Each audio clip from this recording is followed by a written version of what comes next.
There is a line Gideon says in Resident Evil 9 that sounds simple at first, but the more you think about it, the stranger it becomes.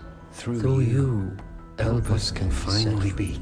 He doesn't explain what Elpis is. He doesn't explain what free means. And most importantly, he doesn't say this to Leon. And there is a pattern in Resident Evil 9 that I can't unsee. And it's not the story, it's gameplay. Leon, Grace, the enemies, they all behave like they are part of a system. And Gideon talks and interacts like someone's running it. The game never frames these lines as emotional dialogue, and gameplay like a condition. That is where this investigation begins. It's Aladdin, let's investigate Elpis. When you play as Grace, the game slows down. Ammo is limited, encryption returns, enemy block narrow spaces instead of rushing you. Although it's full of jump scares, the design discourages panic and rewards observation. You're meant to watch enemy routines, manipulate the environment, and choose when not to engage. Grace doesn't overpower the system, she learns it, and that already sets her apart from every other protagonist in the Resident Evil universe.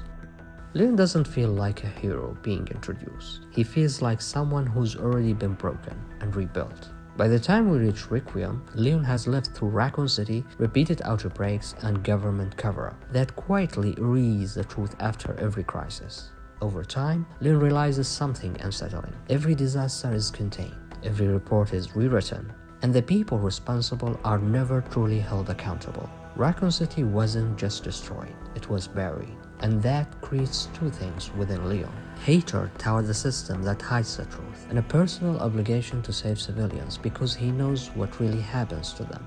That's why Leon doesn't hesitate anymore. In gameplay, he doesn't study threats, he removes them. He might appear sometimes spacing and focused, not because he's reckless, but because damage is already done, and hesitation already failed once. The new virus in Requiem doesn't transform enemies instantly. It progresses. First we see the black dots forming beneath the skin. Behaviors remain mostly human. Then daily routine contained. Then comes the turning, loss of speech, degraded motor control, rising aggression, but it's still holding some memories. After that, hunger takes over. Enemies stop thinking and start reacting. And finally, mutation. Grotesque hunger-driven creatures like the hag emerge. Not fully human, not fully zombie. These don't feel random. The mold or the regenerator, Miranda and Spencer. Which raises quite a question. Is this virus reacting to biology or emotional stress and trauma as well? Gideon never behaves like someone reacting to a crisis. He appears during transitions. He speaks calmly, though he shouted at the scene. He never sounds surprised, though Leon sparked his interest after killing the hag monster. And when he tells Grace, "Through you, Elpis can be set free," he frames the outcome as dependent on her actions, not Leon's. That's an unusual way to talk about a main character. It sounds less like guidance and more like observation. This is not confirmed, but Leon has always been an emotional character, even when he hides it.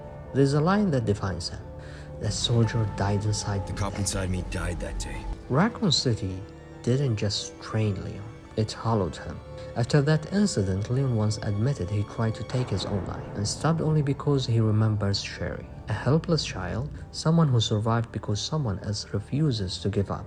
Speaking of Claire Redfield, now look at Grace. She isn't weak, but she's trapped inside a system that keeps repeating the same trauma. If Leon sees Grace the same way, he once saw Sherry. That protective instinct could resurface violently. And if this virus reacts to emotional extremes, then Leon doesn't just risk becoming a weapon. He risks becoming something far worse. A self-sacrificing outcome, one that destroys itself to keep someone else from entering the same loop he never escaped. This may be wrong, but Resident Evil 9 doesn't feel like it's asking who survives. It feels like it's asking who's allowed to stop. And if Elpis represents Leon, then being set free might not mean hope. It might mean death.